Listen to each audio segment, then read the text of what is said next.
off your television sets. Turn them off now. Turn them off right now. Turn them off and leave them off. Turn them off right in the middle of the sentence I'm speaking to you now. Turn them off.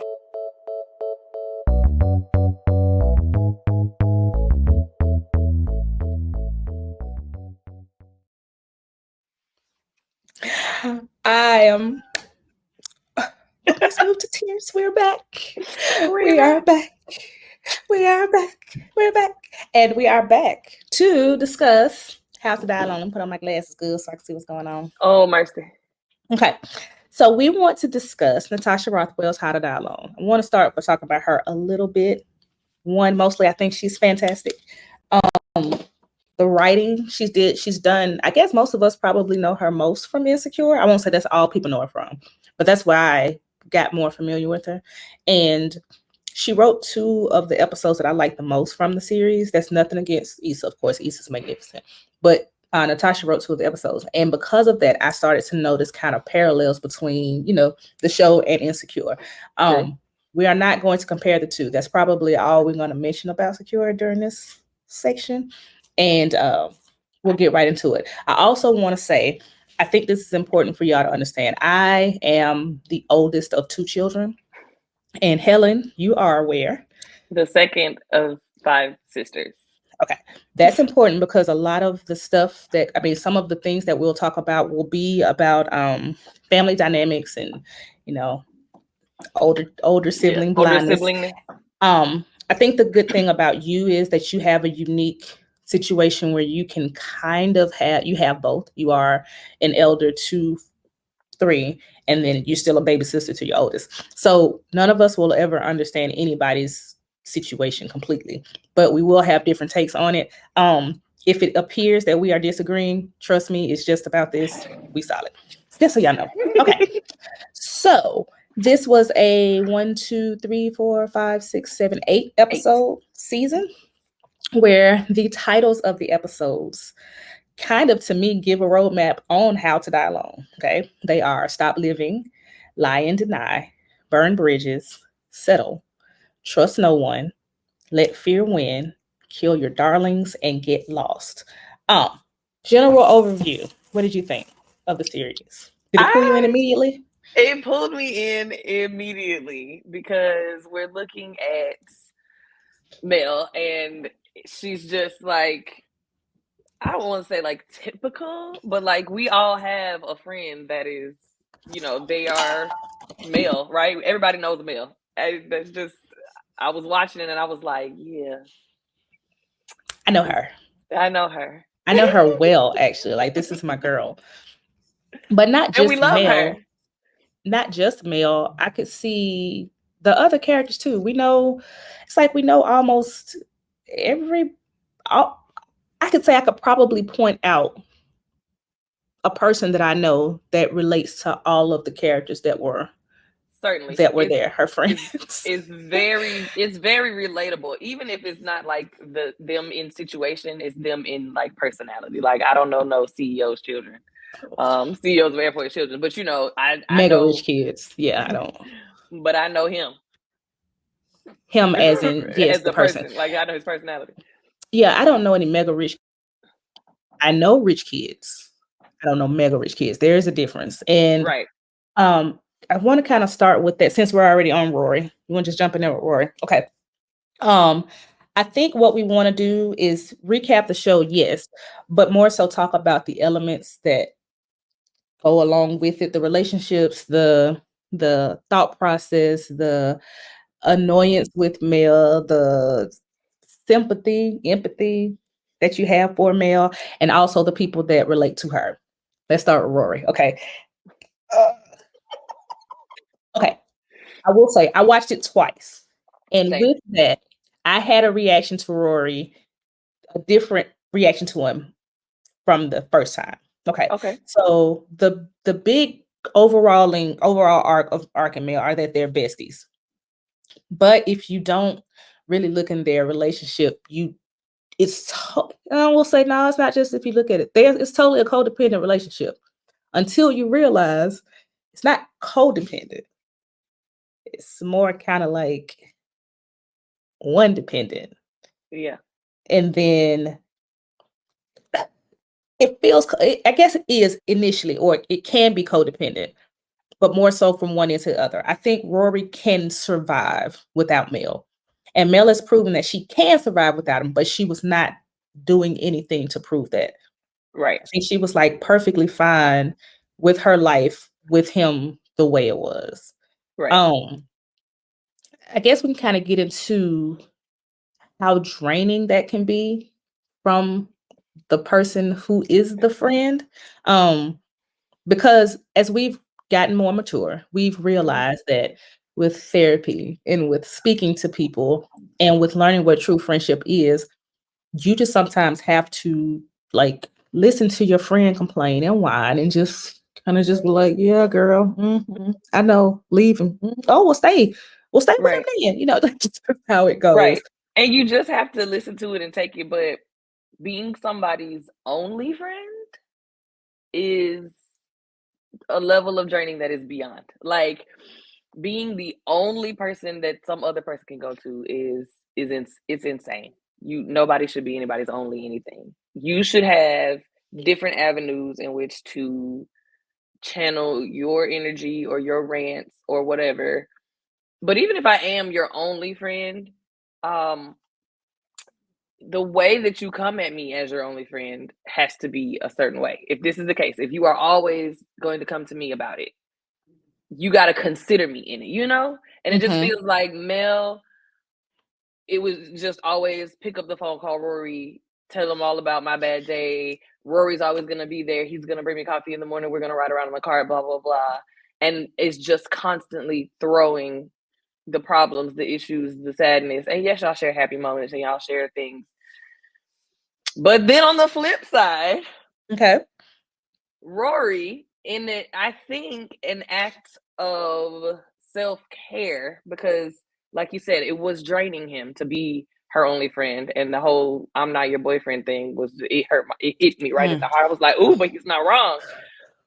But it was so harsh though. Gosh, it was bad. He was protecting his peace in a way where he would like flake on her or not be there in the times that she felt like she needed him the most. And that in that situation, when it all comes to a head, neither one of them is wrong per se, but they both handle things like children, right? So you don't say now in this moment, I can't be your only friend, or it sucks being your only friend, or whatever. You should probably say that at some other point. Like, instead of flaking on me on my birthday, say, you know what? I need time. This thing came up. Don't lie to me. You know, like, he was wrong for that. Specifically on my birthday. Specifically on my birthday. On my birthday. Clearly not the first time that you flaked, or that you've not shown up for me when I really felt like I needed you to show up for me. So if you continually are showing up for me and you know that you're doing that because you want to, because you're my friend, it doesn't count as much if you are always abandoning me when I am asking for you. It's, to me, it's almost like, this is not male bashing. I want to put that out there. But what I have observed about people that think they're nice people, this isn't in a narcissistic gaslighting type thing, but people who really think they're genuinely nice people, is because they will say stuff like, I'm always doing this for other people and blah, blah, blah, blah, blah. I'm very considerate. And the problem with being considerate is that it's not something that requires effort for you, because it makes sense to you, right? So if a guy pumps your gas, or gets your car detailed, or takes out the trash, or all of these things, because they are important and they're nice, they open car doors, they consider themselves chivalrous and they're nice guys and they consider you, which they do. But those are things that matter to them. If what's truly considered is if I'm at home and I'm flexi rodding my hair and I'm out of flexi rods, you run to the store and grab a pack from the beauty supply, even though it takes 20 minutes to get there and you got to fight traffic, because that's not something you wanted to do, but I needed it done. right? And I think that's how Rory comes in, right? Rory's got the money, he's got the time. If he don't have anything else to do, it's not a problem to hang out with Mel because I ain't doing nothing else. But as soon as, Bi-Coastal Bay was like, hey, if there's another option, that's the one he's taking. Right. And sometimes you gotta, I always say all the time, you gotta show up for your people. And if it became too much, which I felt like it did, that's when you say something. But like you said before, he could have easily just said, hey, Mel, I mean, we spent blah, blah, blah, blah, blah time together. I want to do this.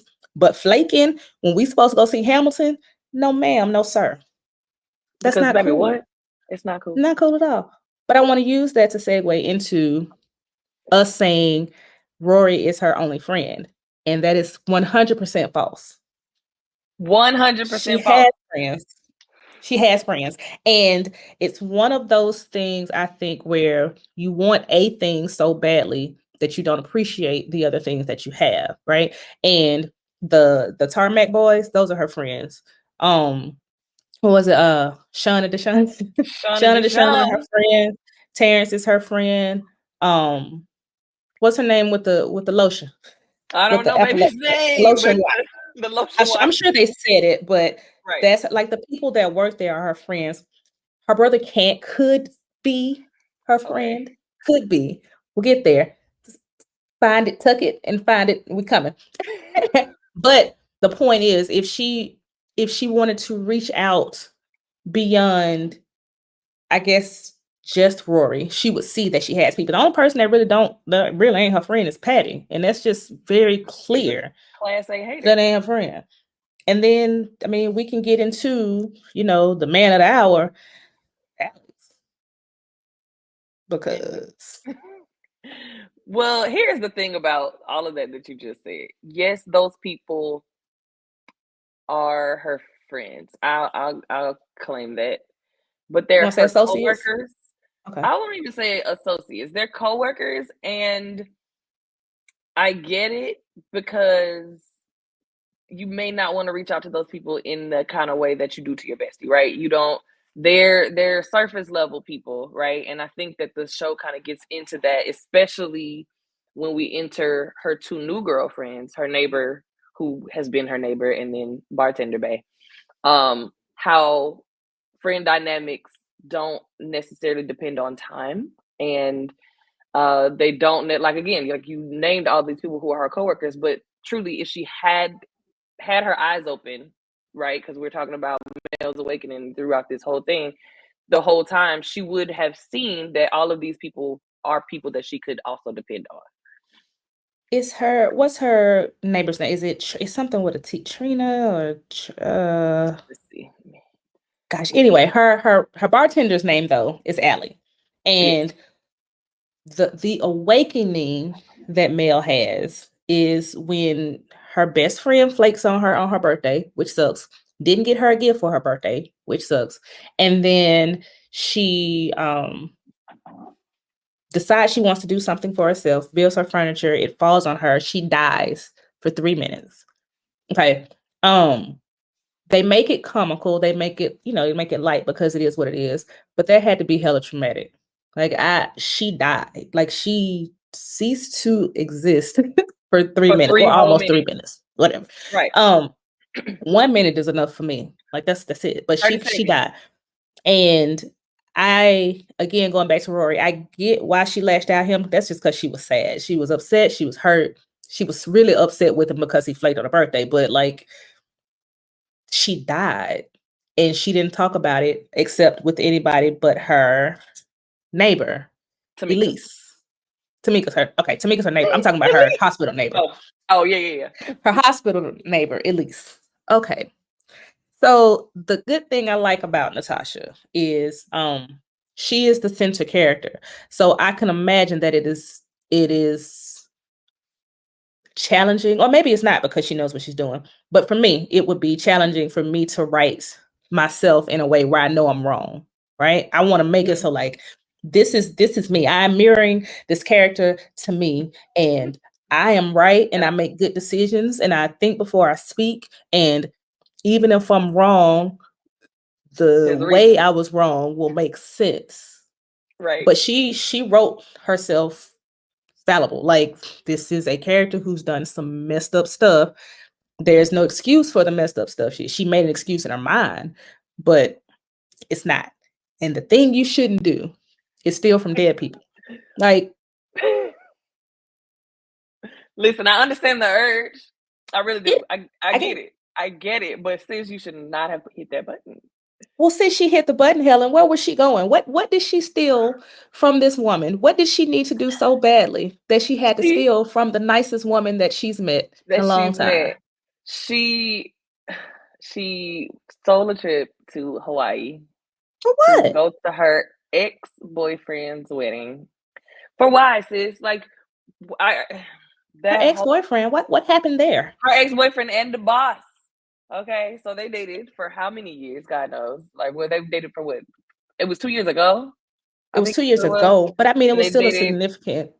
Right, they dated for a while, and he told her he loved her, and she said, "I don't," even though she really kind of probably did. But then, when I got to the last episode the second time around, I was like, she never loved him.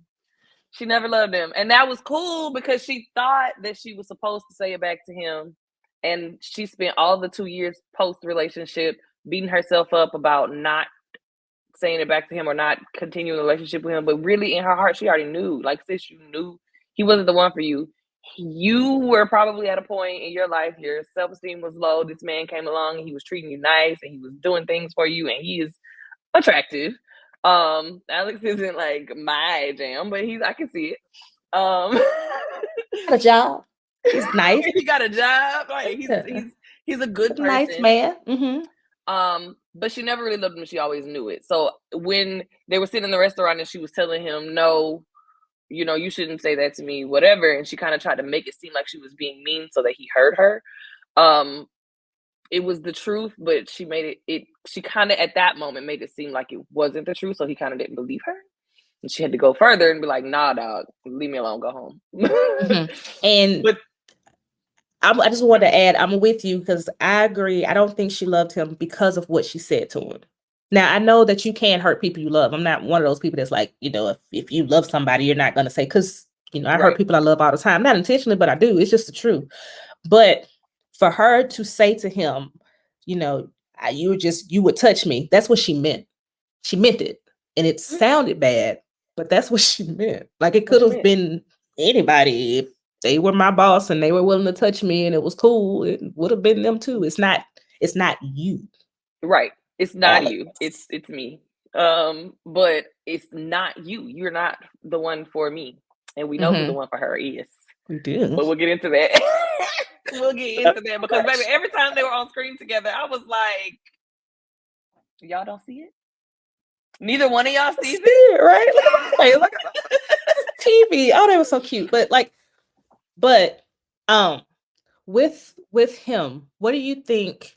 I want to say too, I don't think Alex did anything wrong, right? Except New Year's Eve or whatever.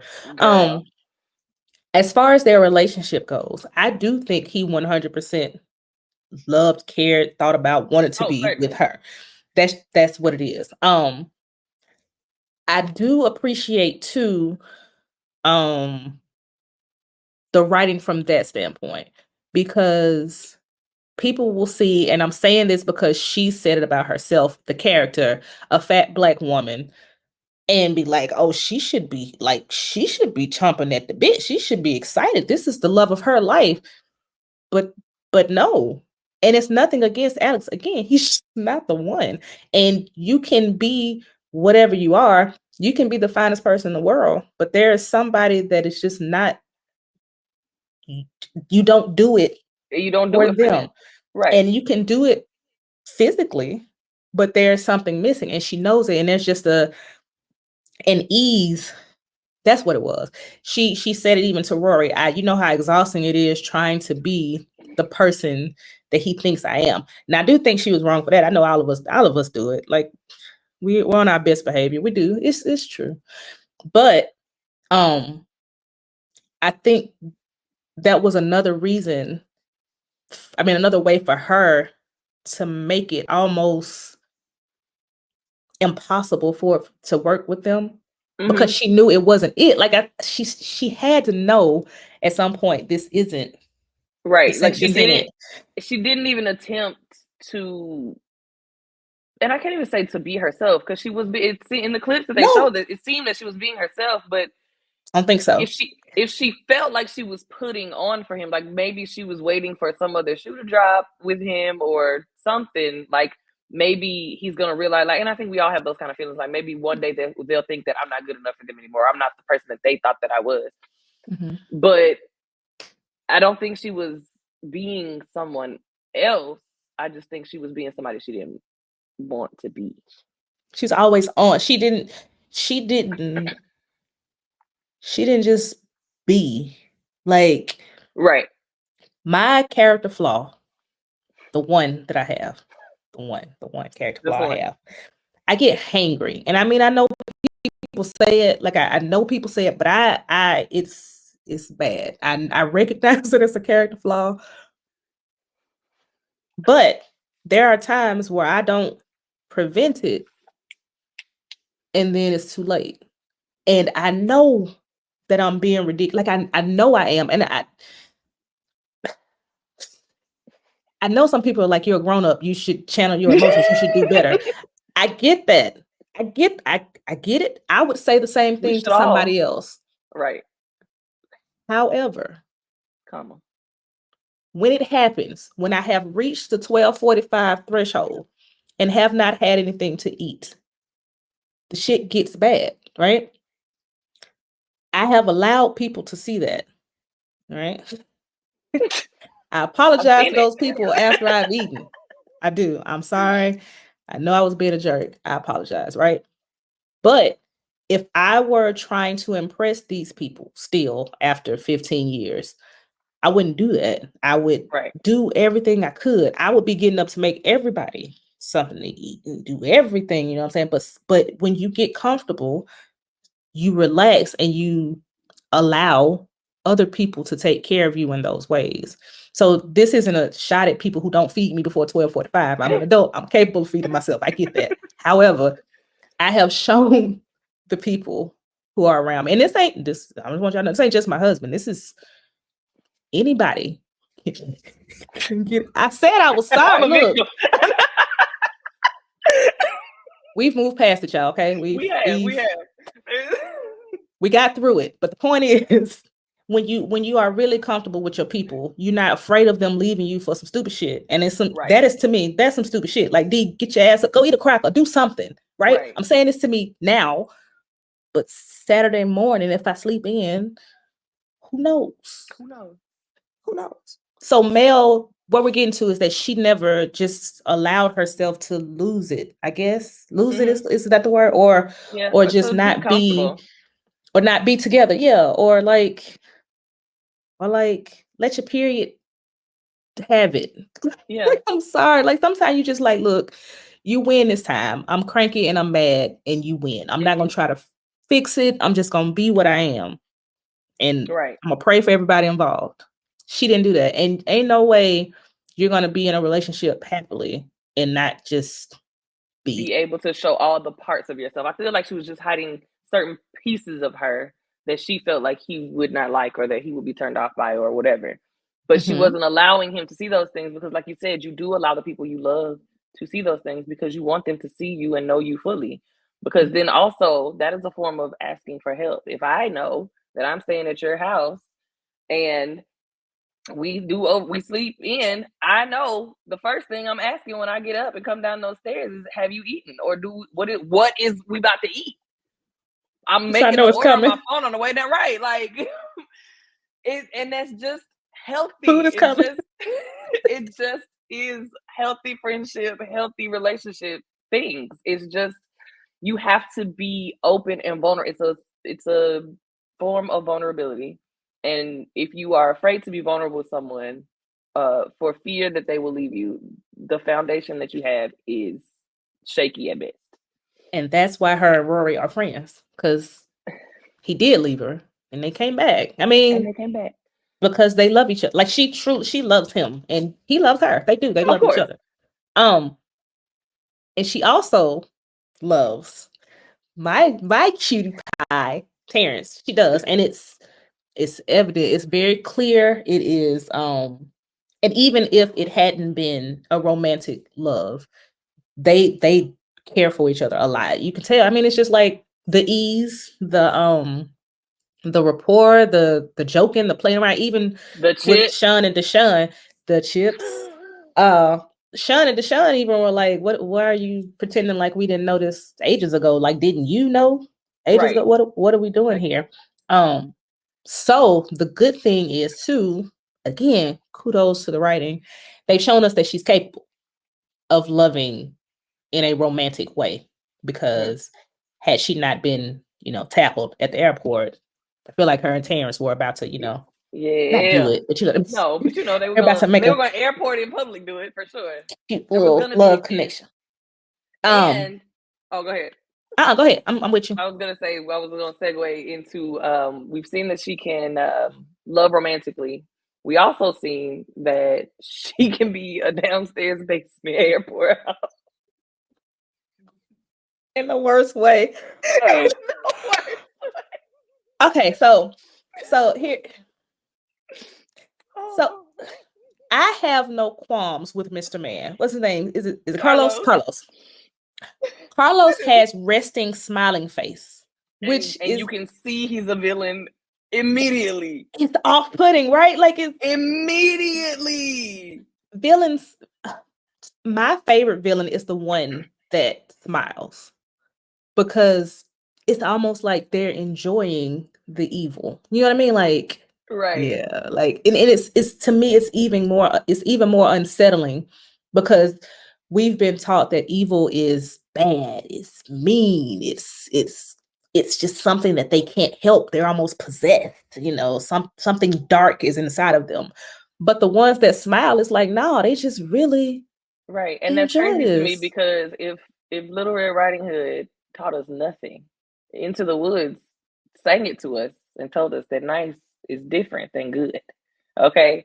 So when I do see people that are like overly nice and doing the most out the gate, and it's a little bit of, I don't know what to call it, because I'm a nice person, right?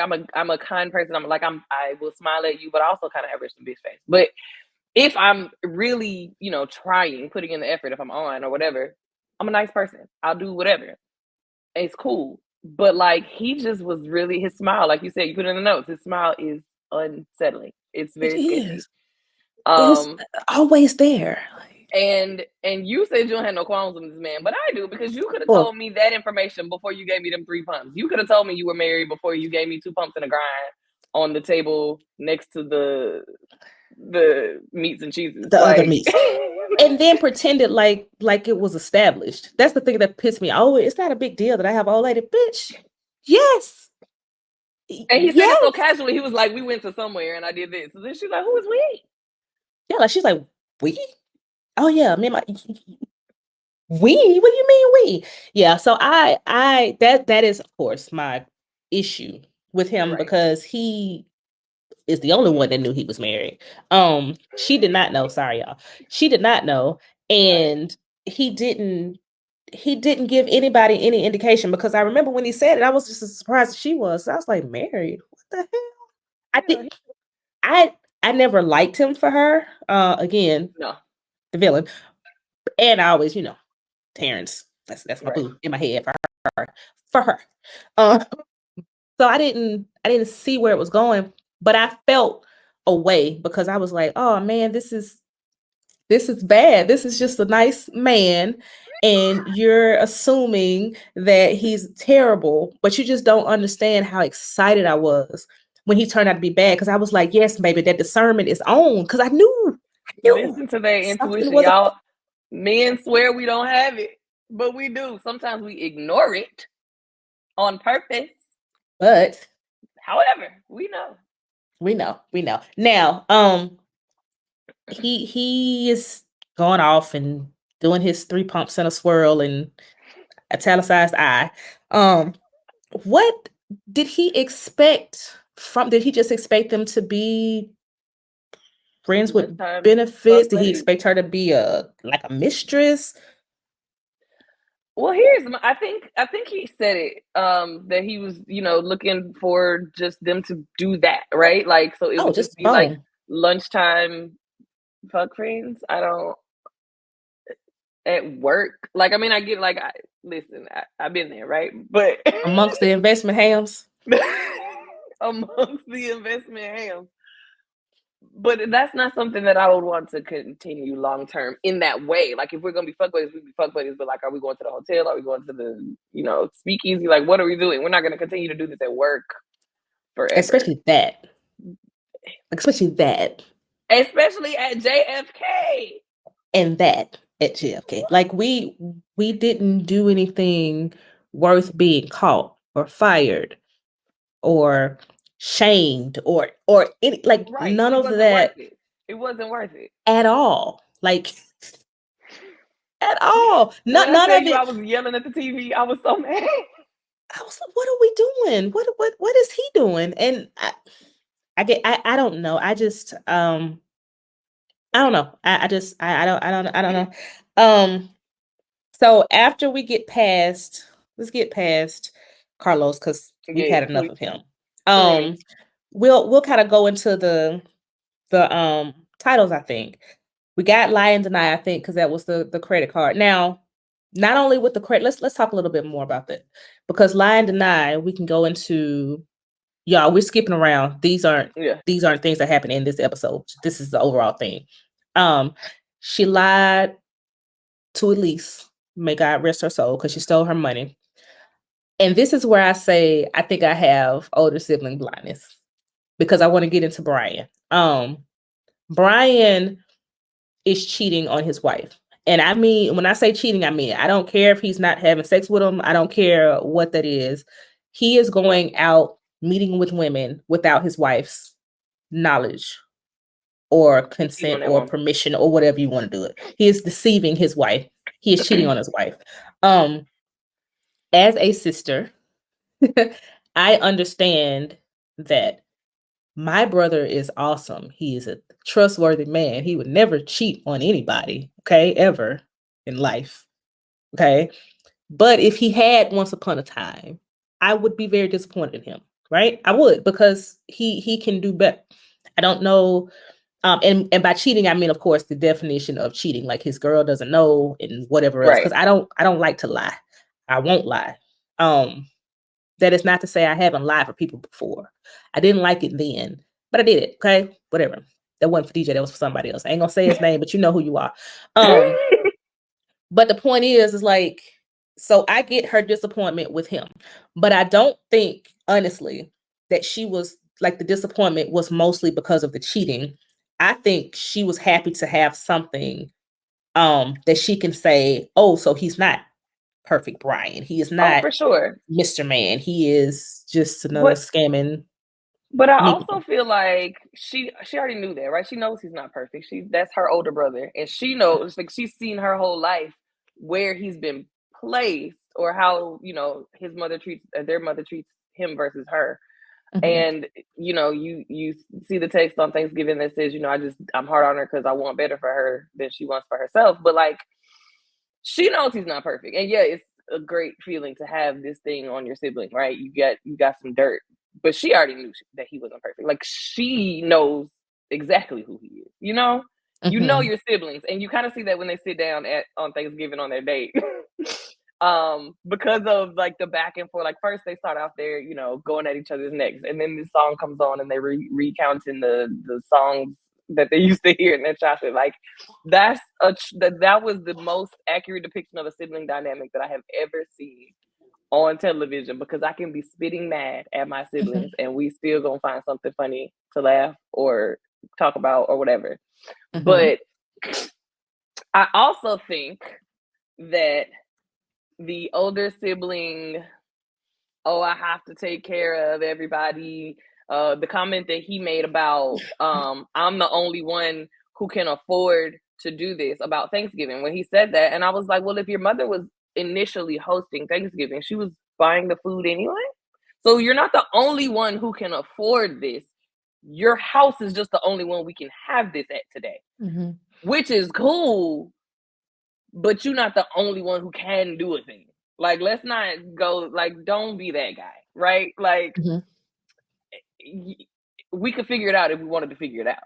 But I feel like sometimes older siblings, and I say this as an older sibling who has been guilty of this before, is like, sure, I just want to get it done so it gets done, but you're not the only one who can do stuff, baby. Like, you think that you have to play that role, and it gets all into their dad type stuff and, you know, everything with that. But you're applying that pressure to yourself. Other people aren't necessarily applying that to you. And yes, people may lean on you, but it's because you're there to be leaned on. Like, you putting yourself in that place to be leaned on. And you could absolutely set boundaries and say, no, I can't do that.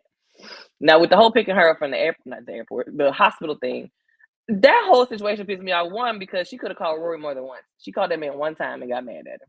Baby, if it's an emergency, call me thrice. And I do mean if it's an emergency, because Rory looked at the phone and was like, it's her birthday. I am flaking on her. I'm not going to answer. But if he called back, I can't imagine him not answering. I think he would have. So to be like, and that was the thing where you said, you know, all the coworkers are her friends. She wouldn't have called them, right?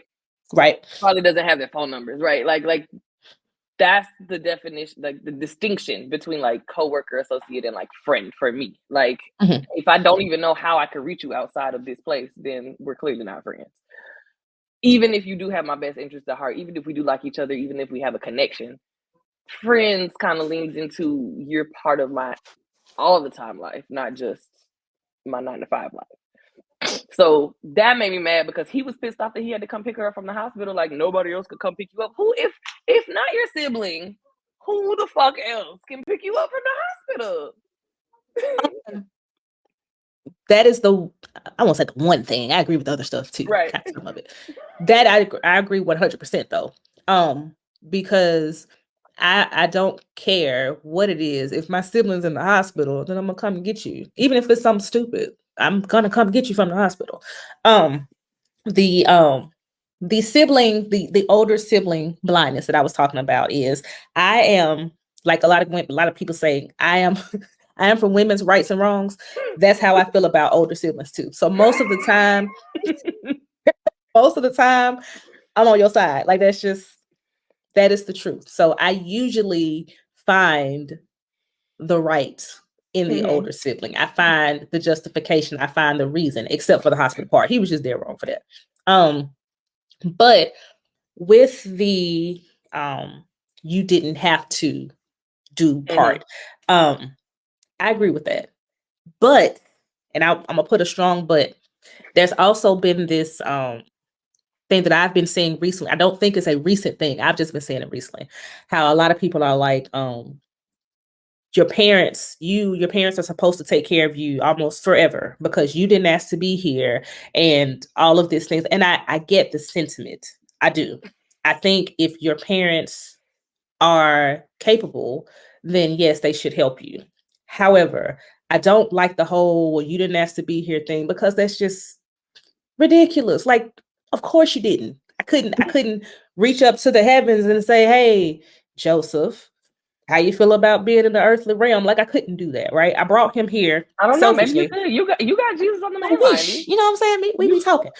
But I brought him here selfishly. I know that. Like, there's not a part of me that doesn't believe that my 3 children are here because I decided that I wanted them here. Like, I have searched, y'all. I have searched through my mind. I'm like, what part of parenthood isn't 100% about you wanting a child? And there's nothing. I'm sorry, fellow parents. It's the truth. You decided you wanted this person here for whatever reason, and that is why they're here.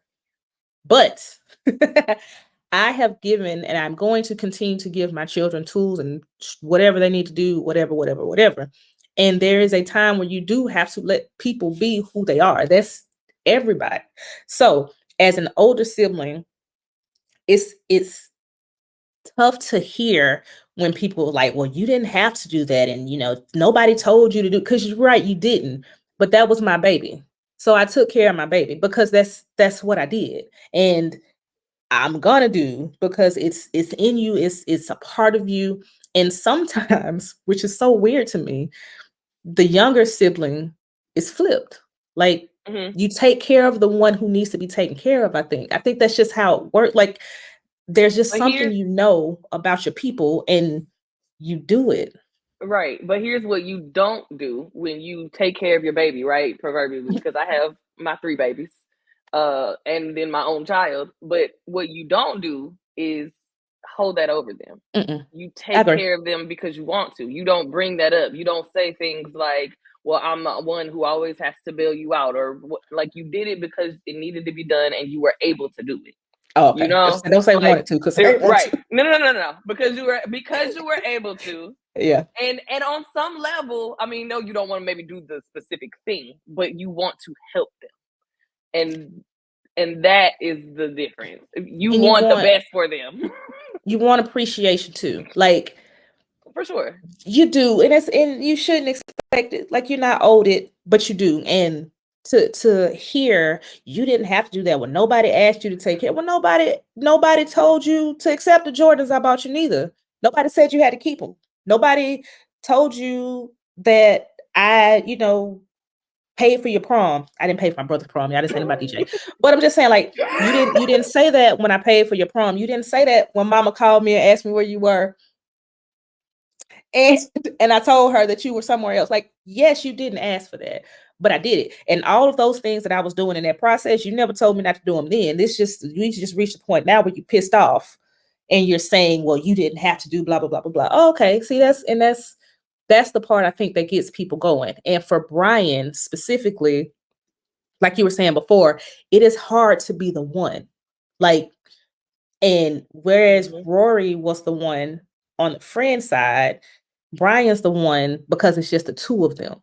Right. And unfortunately for both, I don't even know if parents realize they're doing it. And I'm assuming they don't, because I don't think parents willingly pit their kids against each other. They don't. They just, I think they look at it sometimes as motivation for one, praise for the other. And it's like, well, this one needs this and this one needs this. But you can do that. You can cause, what's the word I want to do? Resentment betwixt the two without realizing it. And I only say I think, I know that's what their mom has done. So the thing that pissed me off with the whole thing with Mel was the whole Lion King thing. And she was making a joke. Funny in the moment, sure. But when he made it clear that she was making fun of him for crying about that part, I was like, okay, that's just cruel. And she seems to willingly hurt, like she's trying to hurt him. And that's the part I don't get with the two of them. I hope it looks like they're better now. Honestly, it looks like they're good. Hopefully, they just had to come to Jesus. I don't know. Yeah, but she stole from him too. We'll throw that out there. Okay. Yes, but she did not steal anything tangible. And she was paying for the thing that she was doing. It's not, she used him as a guarantor, yes. And sure, if she were to fall behind, like there's a risk, right? Because again, we don't co-sign for nobody. We're not doing it, right? But she had it under control, which is part of why, like, because she was paying, she was making her payments. She was going to continue to make her payments. Sometimes people need a little help, right? And I agree with that 100%. A lot of times. And a lot of times. But she needed that, and that goes back to the thing I was saying with Rory. And it's like, yeah, you are being here for me when it's convenient for you today, when you can, or when it's not going out of your way a little bit. But when I specifically ask you for something, then now we getting into other territory where you don't want to do it because now you've done all this other stuff for me. Yeah, and it's I'm like, with you. If you do something for me, don't bring it up. Right. Because I was there. I know. But as far as her brother's social security number, I'm still 100% on her ass about that, because I feel like she gave it to him because she knew if she asked, he would have said no. Right. So that's that's my stealing, right? Like, I know my brother's social. He knows mine. DJ, But if my brother used my social, would I be angry? Hell yes. Would I threaten his life? Absolutely. I would probably, like, I don't even know the level of anger that I would be in. Would I have him sent to federal prison? Absolutely not. Absolutely Like, not. no. And he knows Absolutely that. not. And I hope that he wouldn't take advantage of that. And I think that's what hurts me the most about it, because she knew he wouldn't do anything about it, but she knew also that he would have told her no. Right. So that's one of those things where she was just like, well, I'm just gonna do it because I can. And Right. and she needed it. Like she needed Victimless it. crimes.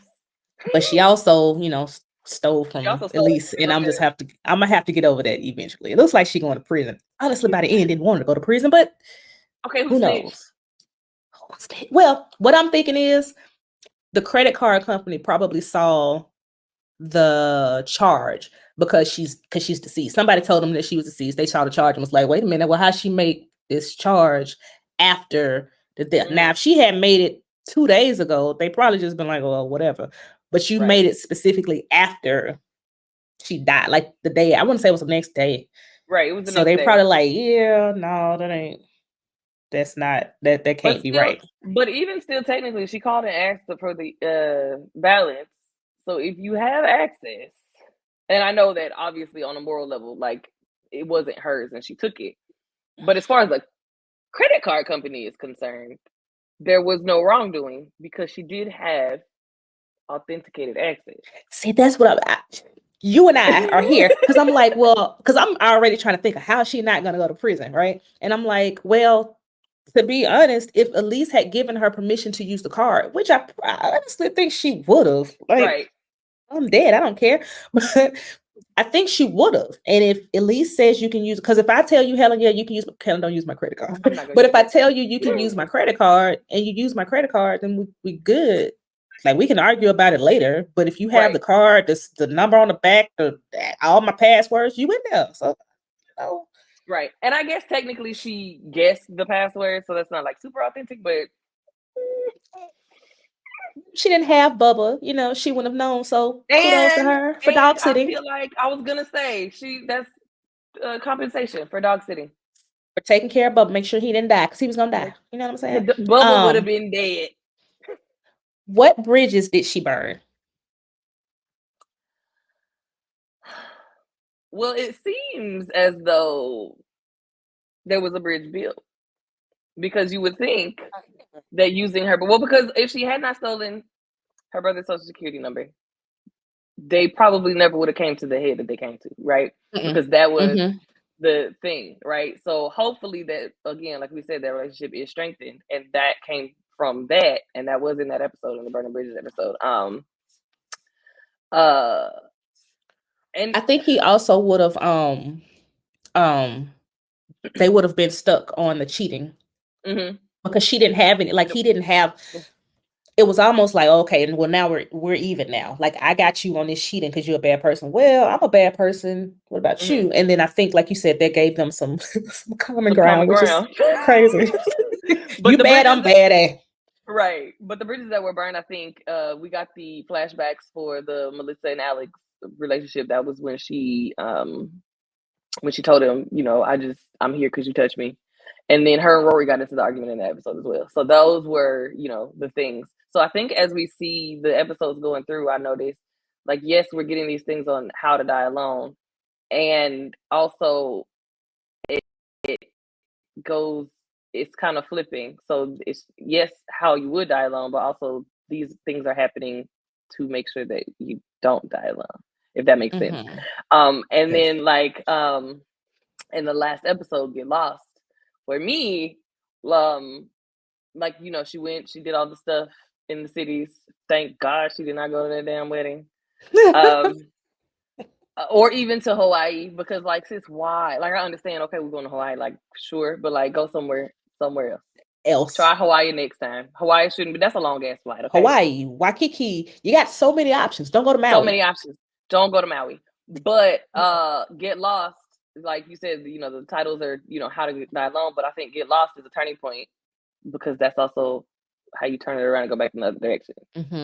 So you get lost, when you you gotta get realize found, you're right? lost. And you realize you're lost, and then you try to get found. So I'm excited about that whole next season because I'm trying to figure out how she's gonna explain her way out of this. First of all, they taking the shit out of that. Some they did again for the second time. Now with the next one, I think this is good for me. The burning bridges, like you said, it was Rory, which was rebuilt. But with that, I think what you said makes so much sense because it was almost like those bridges needed to be burned, and then they can build a better one with a stronger foundation, a better, like it needed to just be demolished. Like this is done. It's just done. That's and over. Let's do something over. And with Alex, I hope he went, and I hope he got married, and I hope that that's done. Like I hope that that's just he better done, have. and he goes to Atlanta and whatever. I hope that is a bridge that is burned, and because it needed to be. It needed to be because he's having doubts.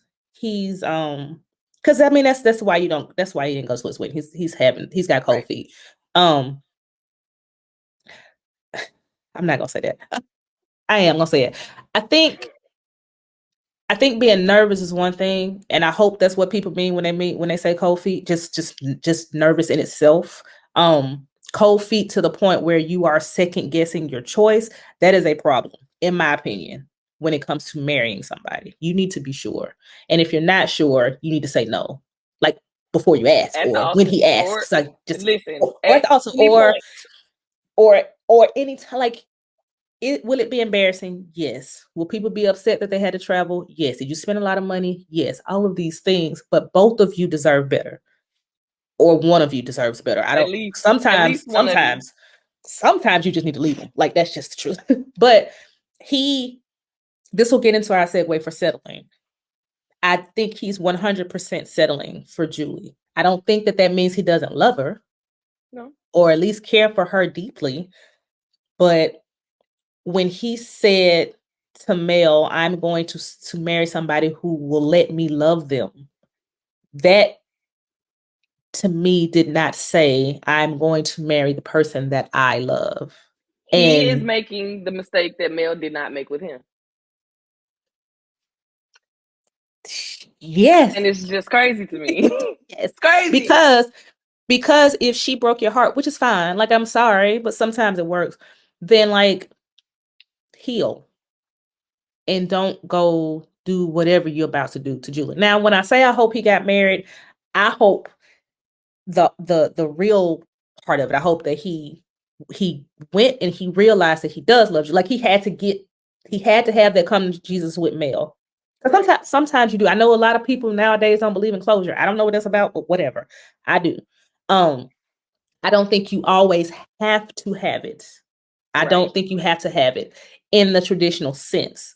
But I think that you need to have some sort of closure within. I'll say this. I think you need closure. I don't think you always need the other person for there to be closure, right? So if you break up with somebody, dump somebody, get dumped, whatever, if you never see that person again, you need to be okay with that. Like you need to settle in your heart, okay, it's very possible that I'll never see this person again. I will never get to tell this person how I felt, what they did, how they were wrong, whatever else. They might never miss me. They might not care about me. And you be perfectly okay with that. Like you need to get to a point of indifference. Because if you hate them, that's veiled. That's veiled love. That's not. You need to get to the point where, like, if they move on, if they have a life, they have children or whoever else, I don't care. I don't wish you ill, but like, go live your life, friend. Ooh, whatever. Right. Such and such died. Oh, that's so sad. Condolences to his mama. Like I'm serious, and I don't mean that to be nasty. I'm just saying, like, no, there shouldn't be a place in your heart for them. And I know that's hard for some people because sometimes it's always gonna be there, I guess. Thankfully, I don't have that problem. Good riddance. Get out of there. But there are some people who just like they just imprint in your heart and they're there. Cool, but you need to settle with that at least. Right. Like at least that's your closure. Like you're always gonna be in here and that's gonna be what it is, and that's fine. Like, and that's fine. But you need to figure it out. And I'm hoping that Alex saw Mel, realized that she doesn't love him because did he ask? He did. He asked her to say it, and she couldn't say it. He said, but did he ever, like, I know she couldn't say it, but did he ever ask, did she feel it? He said, well, first of all, what pissed me off was we were kind of still in that illusion. Maybe this isn't a completely reality thing when they were standing on the pond and they were doing the fireworks and everything. I 100% believe that he also kissed her. Like, you're not finna, like, the way that he got mad pissed me off because, sir, you were part of that kiss. You didn't back out immediately. You let it linger. You held on to it. You touched her face, or she touched your face, and you leaned in, and then you got mad and tried to run off. But she said, I still have feelings for you. I always have. So she said that, and then he said, well, if you feel that way, tell me you love me. If you tell me you love me, I'll XYZ over here. And he stood there and he waited for her to say it, and she was like, whatever she said, it's complicated or whatever the fuck she said. I think it's complicated. And or it's not that. It was simple. Basically it was a notebook moment, right? Standing in the rain. What do you want? It's complicated. What do you want? God damn it! What? It's not that simple. But yes, so it definitely was put out there. Like, if you love me, say it. Like, he definitely said, "Hey, girl, if this is what it is, then please tell me." And I think that her not saying it should have been his sign. I really, really hope that it was, because him missing his flight on purpose the first night was insane. Because first of all, again, like I said, Hawaii from New York. It's a long motherfucking way. Hawaii from LA is a long flight. You work at the airport, so you know. Listen, what? We going the day before the wedding, baby? If I'm having a destination wedding, I done spent the whole week in the location. I'm there. I've been there. We probably already married. And y'all just coming to the party. Y'all just coming to the party. We good. Oh, before I forget, her friend's totally gonna tell her though, right? I hope so, but it seemed like she better. I tell you, like, I'm sorry. I know you about to get married, but I'd be like, hey. I would tell you too, but well, because the way Mel phrased it to her, and I know she lied about who it was, and the girl clearly had to know, right? But for sure, she clocked it, but she was like, Mel said, I'm still hung up on him. Okay. So that's a little bit different than, like, I would tell you, I'd be like, you know, that girl still like your man, but like, as long as you trust your man and that's y'all good on that, then cool. You know what I'm saying? But so I don't think there's really a whole lot to tell, except for the fact that it's really the other way around. She thought she was hung up on him, but she wasn't, and he really was hung up on Mel. Like, his heart was broken, and it's not a situation where he felt like she should have been taken with. He genuinely had those feelings for her, and he wanted to be with her, but it just wasn't gonna work out like that. And so I don't think that there's anything really to tell, but I certainly would tell it. I would be like, girl, you know that girl like your man. For sure. You know that girl like your man. She definitely, you need to be encouraging him to make that transfer to Atlanta. Y'all need to be at Hartsfield Jackson next week. Tomorrow. Okay. Trust no one. Mel ended up trusting a lot of people. It was probably okay. So two things in particular. I'm smiling because we're about to get to my boo. The first one is her friends. She trusted Tamika and Allie. And that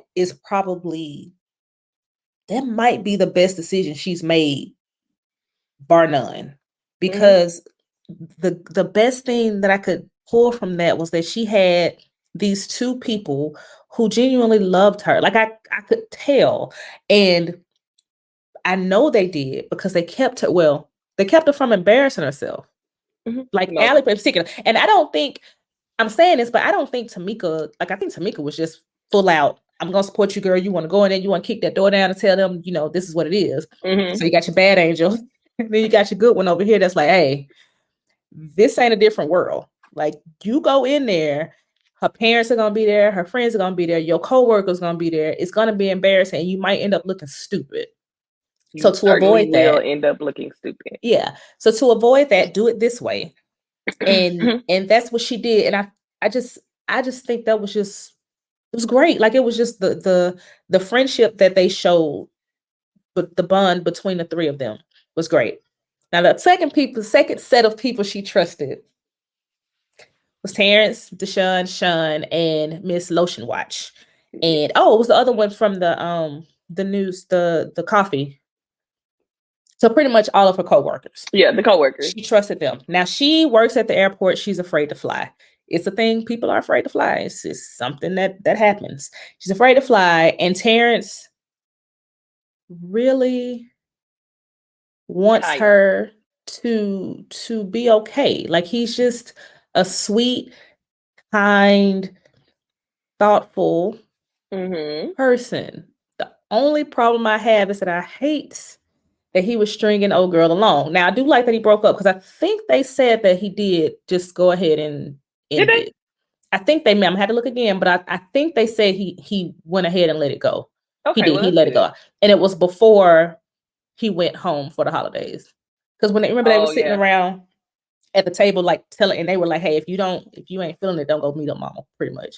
So I think they say he broke it off, which is good, because I was like, but he put together this whole thing where she had a flight simulation, and they got her champagne, and they got her, all this stuff. And he was giving her ways to calm herself when she was under stress. And she brought her friends along, to just keep her calm. And Sean and Deshaun would acting stupid, because that's how sometimes people are on a flight.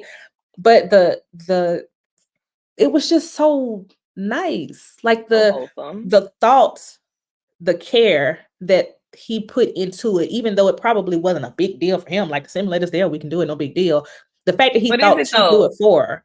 Yeah, it's like, even like, if it wasn't, it still feels big. Actually, for like, who's using it? You have to pull. Like, I know it's there, but like, it's there for the pilots for training. Like, it's not for the employees. It's not. It's got to be for the pilots. It has to be for the pilots and the flight attendants. 100%. It has to be for them. So we're definitely pulling strings, and you saw that throughout the whole season. Actually, it was people pulling strings in the airport. She went and got the bag from downstairs. Kaya sent her downstairs. That's the girl that Lotion Watch. She sent her down to get her luggage for graduation present. The going down to get the investment. The investment. That was a hookup. Going down. Why were they going? They ended up with the investment hand because they were looking for drugs, right? So. You see the universe, basically, because like, you can think of the airport as like a world or a universe or a city in its own, is working for Mel's good. And again, she just has to open her eyes to see it. Forest for the trees. Now she did it. She got through the simulation. It was great. But I also want to mention Terrence and Sean and Deshaun are the ones that took her to Birdman. That was like the cat. I'm about to drop her off the screen now. But that was the catalyst for her. What was it? Drag, thrust. Lift, thrust, weight, drag. For that. And that's kind of almost what like pushed her to steal the money in the first place. But still, it was. But still, it pushed her to like realize that, hey, you're down sometimes. Like Amel Rose says, I know you're down. When you gonna get up? And she did that. She's finally like, all right, like, this is enough.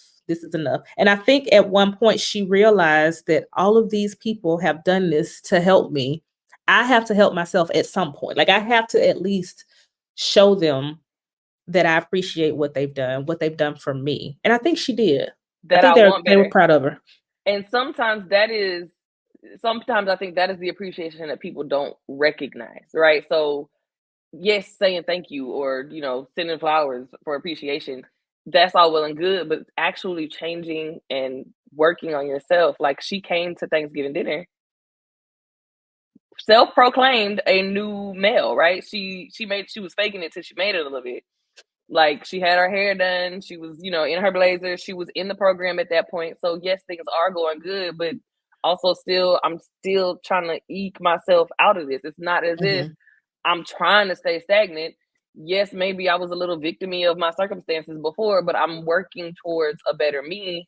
And sometimes, going back to just for a moment, the older sibling thing, y'all don't see that.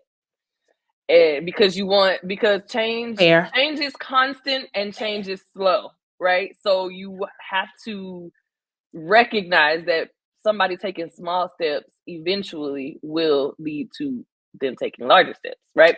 So yeah.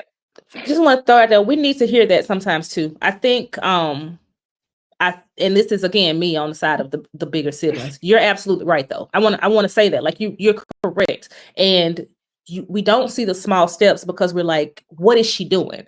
But I can see from the other side how it's like, I'm making these small steps so that when I've done it, I can be like, ta-da, you know, but which is also fair. Like, we shouldn't tell you how to show us or try to make you show us that you're making progress. So that's fair. I'll give you that.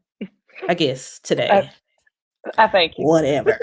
But yeah, I mean, that does make sense though, because I could see how it could feel annoying or almost defeatist if you have made even the smallest step, and then I come and be like, girl, what are you doing? What have you done? Right. You still ain't, like, what are you doing? You're like, damn, this took a lot.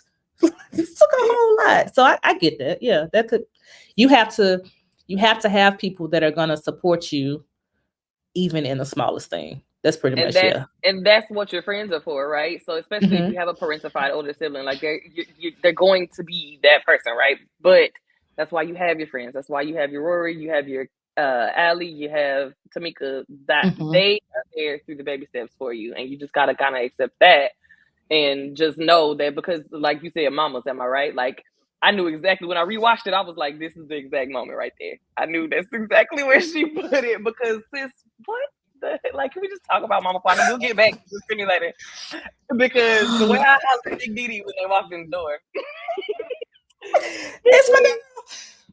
Okay, so mamas, what I had to do. This is true from, personal, me specifically. What I had to do is realize that my mom is a human being. Like, I know that people are like, well, of course she is, but like, no, like, sometimes you like see her as my mama. Like, I didn't see her as a full person with flaws and pettiness and bitterness and anger and whatever else. I'm allowed to have that, but she should be above it because she's mama. So what I had to do is stop thinking about all the things that she did that hurt, because there are things that mamas do that hurt. And I honestly don't think that's the intention. Like, too many of them do it. You know what I'm saying? Like, right. Like, even the greatest mamas, too many mamas out here doing the most. They do it, and it's 100% out of love. The delivery just sucks, and they're critical because they know you, or they think they know you better than everybody else. And I think the biggest mistake a lot of mamas make is that you are whatever age they want you to be. Until forever. In their mind, they just, like, at a certain age, you stop. And that's where you are. And I think too, they have to realize that they might not be the person. Most of the time, they're not the person that knows you the best. So the advice or the criticisms or all these things that they are using because they see you straying away from who they think you are doesn't bode well, because I am not 12 or 14 or 17 or whatever else. And it's not motivating. It's annoying. And it's depressing sometimes. Discouraging. Yeah, it's discouraging. And it's like, the person, it's almost like the person that I am, like, this is me. And if you don't like me, then we got a problem. Yeah, because this is me. So her mom, and I am a child that has a brother. So I feel like I can say it's a difference, y'all. And it's not purposeful. It's not something that they do on purpose, especially that generation. But it's different. Like, the boys don't quite get it like we get it. Yeah. Take that out as being, and then take being an older sibling and the girl is different. So you have to set boundaries. You have to tell them things to teach them too. I might not like it at first, but they will. If they love you like they say they do, because most of them do, they'll learn. They'll learn. It's gonna be hard, but or they won't, and then you can enforce your boundaries and move on with your life. Like that's also an option. So yes, back to getting off this simulation, because we get off this little simulation thingy, and We missed our graduation because we were stuck in the elevator with hating ass Patty, right? But now Alex shows up at the end of the simulation and you go with him, like that's the one. Like it was crazy to me watching through the second time, knowing that she never loved him was crazy to me, that she tried to convince herself that she did. She was doing a lot of mental gymnastics to get to the point where she was thinking to herself, maybe I do love him. Because she was supposed to. Because she was supposed to. And I want all women, I'm looking at all of you and men, whatever, but I'm mostly speaking directly to women. If you don't feel it in your heart and in your mind and in your body, it's somebody else better. That man could be the most perfect one on paper. If he is not the most perfect one in your arms, he ain't the one for you. And that's fine. And that doesn't and it doesn't make you a bad person. There you go. It doesn't don't mean anything's wrong with him. It don't mean that you missing out. It don't mean that he missing out. Ain't nobody missing out. Oil and water, baby, they don't mix. They just don't mix, and they're both great, right? We need them. Oil is great, water is great, but they don't do this, and that's okay. Like, I think we also have to reevaluate relationships, which I think we're doing. Good job, millennials, y'all are great. But girl, don't do. But they're like the relationships now, they're different. They're like, hey, it doesn't have to look like this. It can look like this. And if you're happy with it like this is good. Most of it is like, hey, as long as you're not sad or being abused in a way that you don't like. Because if you like it, ain't an abuse, right? Like if you like it, it's not abuse. If you actually like it, if you consent to it and you like it. There you go. Yeah, then that's that. So if you're being abused verbally, mentally, emotionally, financially, then move on. But if you are happy with the way y'all talk to each other and other people don't understand it, that's fine, baby. You know what I'm saying? Like people might say something and that's just because they're looking out for you. But you can say, oh no, we good, and then let's be good. But people gonna say something regardless. That's mostly what it is. She thought she was supposed to like him because he's tall, black, nice looking, has a job, and likes her. So that's it. I wish I remember what Terrence said exactly, but he said, because Sean and Deshaun were like, why you don't shoot your shot, bro? And he was like, even if I did shoot my shot, if the person I'm shooting at is shooting somewhere else. Gosh, it was perfect. I wish I could remember. It was perfect. I wish I remember what he said. It was perfect. It was perfect. So pretty much it was like, it don't matter how many shots I shoot if the person ain't paying attention. Like if that ain't what I'm supposed to be doing, then it's pointless. She ain't even at the game. Like if she's not even at the game. she don't even know what basketball is. Okay. So I think we covered most of it, except Get Lost, and we touched on Get Lost. Do we get a season 2? If we do, what do you want from it? What are you expecting? I hope we get season 2. I really, really hope I want season 2. I need season 2. It was so good. And I watched it with my sister and a friend on a weekend where we were just at the house doing nothing. And I told my little sister to watch it yesterday, and she texted me while she was like, this show is so good. So yes, we need season 2. We want it. But there is one thing that I want to say, or I guess it kind of goes into what we might get next season, because I feel like we're not super done with Elise, because I loved the picture out at the diner and he recognized her. Elise, like you said in the notes, like Elise is how you die alone. But I think Elise is how you die alone and being okay with being alone. Elise was not lonely. Elise was by herself. Elise was doing what she wanted to do, and the old man confirmed for us, she chose herself over me. And that probably was the best decision Elise ever made in her life. No, there was nobody standing beside her at the end of her life with her that we know of, right? There could have been family members or whatever, or whoever, but they weren't there. But it was also a little unexpected. That was a little weird to me. Like, yeah, you came in for a broken or whatever, you fell and you hurt yourself, but like then you just died. I expected to die. Yeah, it was just like oh, Elise is dead. What? I was not ready. Yeah, I was not ready at all. But Elise is how you die alone with no regrets. So I think, and listening to the name of it, like how to do it right. We look up something how to, like if you go to the Google machine and say, well, how to XYZ, you're looking for how to do it right. right? So everybody dies alone unless you die on a plane and everybody dies together, but you're still alone, right? So that I mean, that's been percolating a little bit in my mind for the past week that we've been rescheduling this, but that to me is the main, like, the biggest thing. And I just am looking forward to season 2, one, to find out how the government found out that she took this money, 2, this settlement from the IKEA-esque place. Umlaut, that's right. So the Umlaut settlement, I'm glad she's getting it, but I feel like that's just all going to go to legal fees for whatever is going on with her, and she's going to be back at square one financially. And I think that might just, to me, that's kind of where I think that might probably go, is that, yeah, you got this large amount of money, but now you're going to have to just use that to get out of this legal trouble that you put yourself in. Is she going to get fired? Oh, I didn't even think about that. She just graduated, so she's in the high flyers now. She is in the high flyers. Maybe, hopefully, she gets a transfer, because she was talking to good sis in the Chicago airport about her transferring to JFK. So I think I think we got a new character here. We got somebody coming to JFK. She's definitely gonna probably show up in season 2. I hope she does. She said Terrence was cute too, so she said Terrence was cute. Now that was a little weird to me, because she was like, "Damn, he fine as hell." She should like, and the way that she pulled that picture up that quickly. I mean, I know we got contact cards and everything nowadays, but that was a little fast, sis.